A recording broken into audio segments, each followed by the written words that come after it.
Baik, Bismillahirrahmanirrahim. Assalamualaikum warahmatullahi wabarakatuh. Apa kabarnya antum hari ini? Alhamdulillah, luar biasa. Allahu Akbar. Yes, baik. Alhamdulillahirabbil alamin. Segala puji dan syukur kita panjatkan kehadirat Allah Subhanahu wa taala yang atas berkat limpahan rahmat dan karunia-Nya. Maka alhamdulillah pada kesempatan kali ini kita bisa bertemu kembali ya, belajar bersama untuk seperti biasa adalah bagian dari ikhtiar kita, bagian dari usaha kita untuk mendapatkan ilmu yang insya Allah dalam pemenuhan ilmu itu adalah sebagai sebuah atau sebagai suatu kewajiban yang harus kita laksanakan sebagai seorang pelajar. Baik, salawat dan salam mudah-mudahan selalu terlimpah curahkan ke dalam kepada junjungan kita Nabi Agung Muhammad SAW.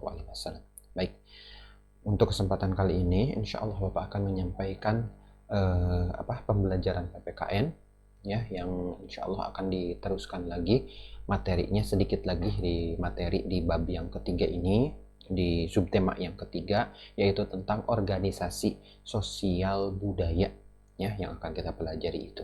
Baik, pertama yang perlu antum ketahui adalah bahwa manusia itu sebenarnya adalah makhluk sosial, ya enggak? Nah, artinya makhluk sosial di sini adalah selalu memerlukan orang lain, tidak bisa hidup sendiri, karena memang bagian dari masyarakat, bagian dari kelompok masyarakat. Jadi manusia itu dalam kesehariannya selalu mengandalkan orang lain atau selalu membutuhkan orang lain, tidak bisa berdiri sendiri atau tidak bisa hidup sendiri. Nah, oleh karena itu manusia itu harus berinteraksi atau harus berhubungan dan bekerja sama dengan orang lain, ya kan? Seperti yang sebelumnya diterangkan dalam interaksi sosial, ya.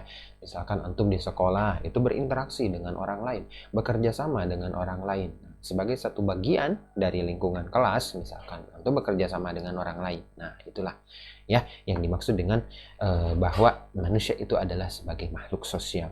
Nah, lalu kemudian ketika bekerja sama, manusia itu membentuk sebuah atau membagi tugas gitu ya, pembagian tugas antara yang satu dengan yang lainnya itu dibagi-bagi tugas, karena manusia itu dalam kelompok gitu. Ketika dalam kelompok kan harus jelas berarti gitu ya, tugasnya antum apa, seperti antum dalam misalkan melaksanakan tugas PLH.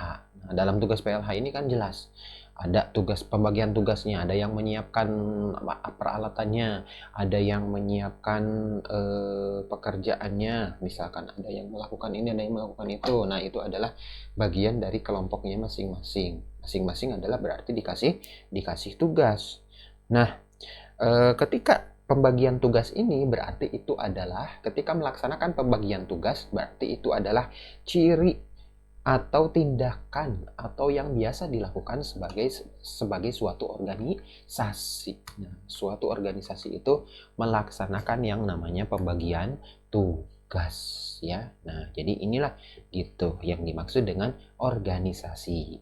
Sedangkan sosial budaya adalah perkumpulan orang-orang yang tugasnya itu atau pekerjaannya itu adalah bergerak dalam bidang sosial gitu ya, dalam bidang kemasyarakatan.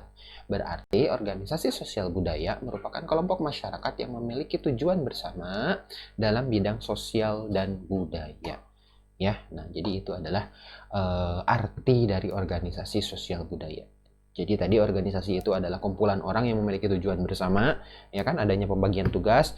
Sedangkan kalau organisasi sosial budaya ini adalah kelompok masyarakat yang memiliki tujuan bersama dalam bidang sosial budaya. Bidang sosial budaya itu bidang kemasyarakatan, ya, bidang yang menyangkut orang banyak, gitu ya. Nah, contohnya di sini di gambar ini antum bisa lihat ini organisasi atau perkumpulan orang yang mempunyai hobi yang sama, yaitu mereka itu mempunyai perkumpulan yang namanya perkumpulan sepeda tua gitu. Jadi mereka berkumpul karena memang merupakan punya satu kesamaan, yaitu suka mengoleksi atau mempunyai sepeda-sepeda tua ya. Nah, berikutnya. Nah, tujuan organisasi diputuskan oleh seluruh anggota melalui musyawarah, ya kan? Misalkan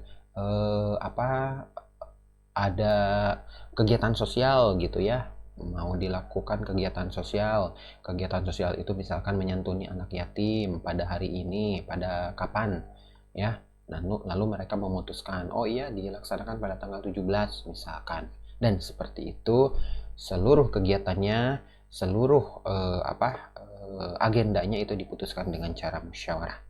Berikutnya. Nah, yang kedua adalah yang biasanya ada dalam suatu organisasi adalah pengurus organisasi. Pengurus organisasi adalah anggota, gitu ya. Anggota, mereka juga anggota, tapi mempunyai tugas. Tugasnya apa? Mengatur dan mengawasi jalannya program dan kegiatan organisasi. Ya, yang namanya organisasi itu pasti mempunyai program, mempunyai kegiatan, ya, mempunyai agenda, gitu ya. Nah, misalkan pengurus OSIS, gitu. OSIS itu mempunyai organisasi siswa intrasekolah, OSIS itu ya. Mereka mempunyai kegiatan, yaitu misalkan melatih baris berbaris, gitu, dalam upacara berbendera. Lalu membantu guru-guru dalam mempersiapkan kegiatan. Nah, itu kan punya agenda, punya kegiatan.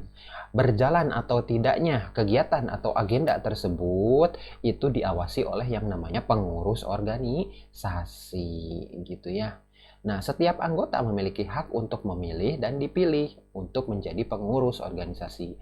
Biasanya pengurus organisasi ini terdiri dari ketua, sekretaris, bendahara, gitu ya, dan wakil ketua. Ya, ini biasanya pengurus ini terdiri dari kelompok kecil saja yang mengawasi gitu seluruh kegiatan organisasi. Ya, berikutnya bagian dari organisasi itu apalagi, yaitu anggotanya, ya kan? Tadi anggota, ada pengurus, pasti ada anggota. Anggota itu adalah setiap organisasi itu pasti memiliki anggota dalam jumlah tertentu, gitu ya. Ada yang ratusan, ada yang puluhan, gitu.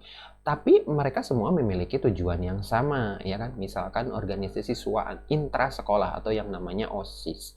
Mereka punya tujuan yang sama, yaitu membantu ya jalannya sekolah dengan cara membantu guru misalkan, ya kan? Setiap anggota memiliki hak dan kewajiban yang sama, yaitu melaksanakan peran dan fungsinya secara maksimal, secara baik, ya kan? Nah, itu adalah anggota organisasi. Ya, jadi pertama adalah pengurus, ada pengurusnya yang mengawasi kegiatan dan agenda organisasi. Yang kedua adalah anggota itu sendiri. Anggotanya ini ya bertugas untuk melaksanakan agenda tersebut dan memiliki kewajiban dan hak yang sama. Berikutnya, programnya, ya. Suatu organisasi kalau tidak punya program, kalau tidak mau ngapa-ngapain, nggak bisa apa-apa, ya buat apa? Gitu, pasti.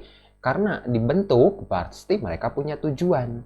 Nah, tujuannya ini dilaksanakan dengan yang namanya program kegiatan, gitu. Ngapain aja ini organisasinya? Kalau organisasi siswa intrasekolah kan jelas, misalkan OSIS, programnya itu yaitu membantu guru dalam menyiapkan upacara, misalkan. Lalu kemudian membantu guru dalam kegiatan sekolah, misalkan. Ya, misalkan dalam mengumpulkan infak, mengumpulkan sedekah, misalkan. Atau dalam pelaksanaan sholat, sholat di masjid, misalkan. Membantu, mengkondisikan, dan lain-lain, membereskan, mentertibkan, ya. Nah, ini programnya itu adalah biasanya adalah kegiatan yang harus dilaksanakan para anggota organisasi. Program kegiatannya itu diharapkan harus bermanfaat bagi masyarakat sekitar, bagi anggota sekolah, dan bagi lain-lainnya. Lalu apalagi yang ada dalam organisasi? Ternyata dalam organisasi itu harus ada tata tertibnya. Tata tertib itu apa? Tata tertib itu adalah peraturan yang harus ditaati dan dilaksanakan oleh seluruh anggota, ya. Misalkan anggota OSIS itu tidak boleh terlambat atau harus melaksanakan rapat 2 minggu sekali, 2 pekan sekali misalkan. Lalu harus selalu bertakwa kepada Allah Subhanahu wa taala. Harus melaksanakan sholat duha tiap hari, ya. Harus melaksanakan sholat tahajud tiap malam. Misalkan itu tata tertib organisasi, ya. Berarti peraturan yang harus ditaati oleh anggota. Nah, ini adalah contoh organisasi sosial budaya yang ada di Indonesia. ya banyak. Misalkan ada yang namanya Karang Taruna. Kita jelaskan ya, Bapak jelaskan satu-satunya. Pertama, Karang Taruna itu adalah kegiatan para pemuda ya yang berada di lingkungan desa, yang ada di lingkungan masyarakat gitu dalam berbagai bidang. Misalkan membantu membersihkan atau membereskan lingkungan lingkungan rumah dan lingkungan fasilitas umum, ya kan, atau membantu mengecat misalkan. Lalu dalam kegiatan 17 Agustusan ini mempersiapkan berbagai kegiatannya gitu ya. Lalu memberdayakan anggota pemuda yang belum bekerja gitu dengan cara memberikan pelatihan kerja atau mengisinya dengan berbagai kegiatan yang berguna dan bermanfaat misalkan ya. Lalu pramuka. Nah, pramuka ini adalah kepanjangan dari Praja Muda Karana yang berarti orang muda yang suka berkarya ya. Dalam kegiatan pramuka itu dikembangkan kemampuan untuk mengembangkan wawasan dan kemampuan yang dimiliki oleh para pemuda yang menjadi anggota pramuka itu sendiri ya. Jadi dilatih dalam hal baris berbaris, dilatih dalam hal kemampuan untuk bertahan di alam bebas gitu dan lain sebagainya. Nah, itu pramuka ya. Lalu diajarkan disiplin. Lalu UKS, usaha kesehatan sekolah.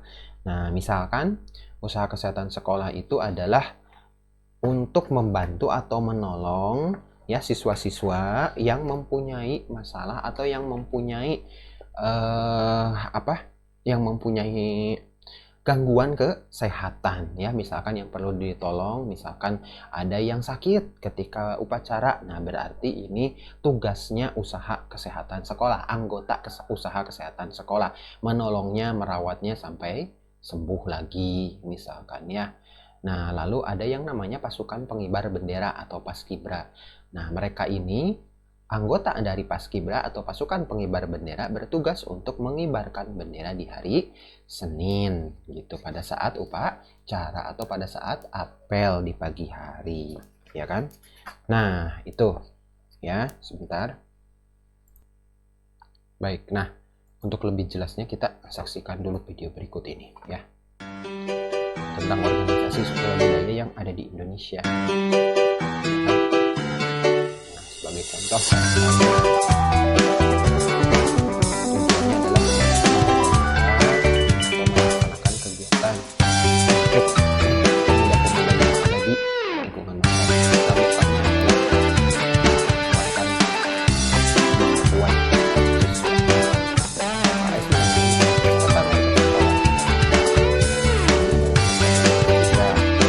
KS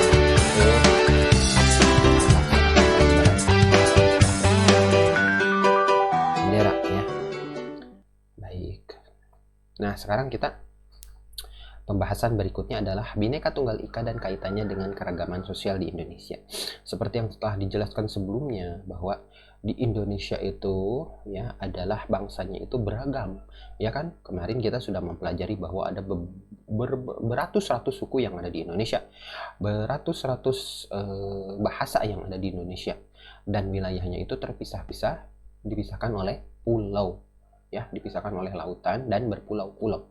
Budayanya beratus-ratus. Nah, ini kaitannya apa dengan Bhinneka Tunggal Ika atau semboyan bangsa Indonesia ya? Itu adalah semboyan persatuan dan kesatuan bangsa yang artinya walaupun berbeda tetapi tetap satu gitu ya.